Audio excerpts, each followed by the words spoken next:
Arrête d'écrire du code incompréhensif. Pourquoi tu le fais? Non seulement tu t'embrouilles et tu embrouilles encore d'autres développeurs qui vont travailler sur ton projet. 2025, c'est l'année de l'excellence du code.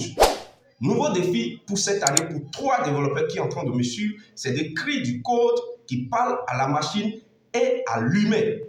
En 2025, le meilleur développeur n'est pas celui qui code le plus vite, mais c'est celui qui écrit du code que même son moi de futur comprendra sans hésiter. En tant que développeur, il m'arrive très souvent de travailler sur le projet d'autrui. C'est-à-dire quoi? Il y a des clients qui m'appellent, qui me disent qu'ils sont en train de développer un projet. Il y a un autre développeur qui a abandonné le projet pour une raison ou pour une autre, et que moi, je dois continuer le projet. Donc, je dois comprendre le code de ce développeur, je dois lire tout ce qu'il a fait, et je dois continuer dans son esprit.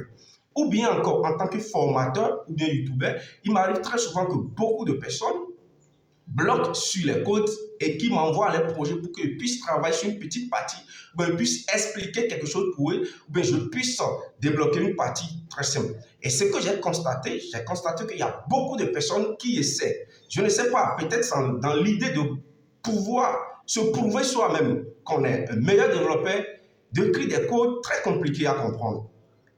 Non seulement ça ne vous rend pas la tâche facile, ça ne vous rend pas du service et ça fait en sorte qu'un autre développeur aura de difficultés à travailler sur votre projet. Voilà. Donc, je vais vous donner 3 techniques qui vont faire en sorte que vous allez briller cette année très bien dans le codage. La première règle, on appelle ça la règle des 3 secondes. La règle des 3 secondes stipule que si tu relis ton code 3 mois après et que tu prends plus de 3 secondes pour comprendre une ligne, alors refactorise-la. Astuce. Utilise des noms de variables ultra explicites. C'est-à-dire quoi? Quand tu veux créer des variables, au lieu de faire ceci, fais plutôt ça. C'est tout. C'est aussi simple que ça. Tu vois? Donc, tu dois faire en sorte que les noms de variables que tu dois utiliser doivent être des noms de variables très explicites qui n'ont pas besoin de commentaires, que n'importe quel autre développeur doit comprendre facilement. Voyez? Deuxième astuce, c'est qu'on appelle ça les codes comments narratifs. Les codes comments narratifs, c'est quoi? Il faut écrire des commentaires comme si tu racontais une histoire à un développeur qui découvre ton projet.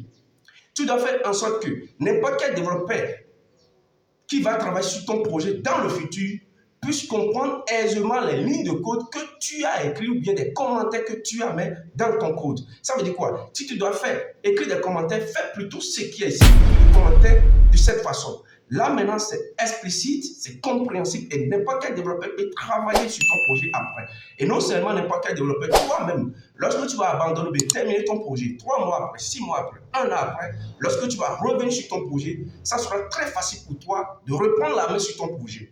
Voilà. Mais il y a quelque chose, je dois vous dire facilement. Lorsque tu veux commenter, ne fais pas des commentaires, n'utilise pas des commentaires pour brouiller complètement bien, pour rendre ça ton code. Ce qu'il faut faire plutôt, c'est de commenter uniquement ce qui n'est pas évident. Laisse ton code respirer. Aussi simple que ça. La troisième, c'est ce qu'on appelle la règle du no magique. Ça veut dire quoi? La règle du no magique stipule qu'aucune ligne ne doit ressembler à de la magie noire. C'est-à-dire quoi? Si une partie semble trop obscure, éclaire-la avec des fonctions bien nommées. Ça veut dire quoi? Lorsque tu es en train d'écrire des noms des fonctions qui détiennent des paramètres, au lieu de faire comme ça et de passer des paramètres comme ça, fais plutôt ceci et passe des paramètres qui sont avec des noms explicites très simples à comprendre. Voilà. Donc voilà les 3 sites que je vais te donner pour vous, les développeurs du futur, pour que vous puissiez en 2025 commencer par écrire des codes que lorsque nous, on va vouloir travailler sur votre projet, qu'on aura de facilité à comprendre facilement votre projet. Donc en résumé, le code clair, c'est du code qui dure. Fais de 2025 l'année où tu deviens le développeur que tout le monde veut dans son équipe. Et toi, quelle est ta règle d'or pour écrire du code parfait? Partage-la en commentaire pour inspirer toute la communauté. On est ensemble et je dis à la prochaine.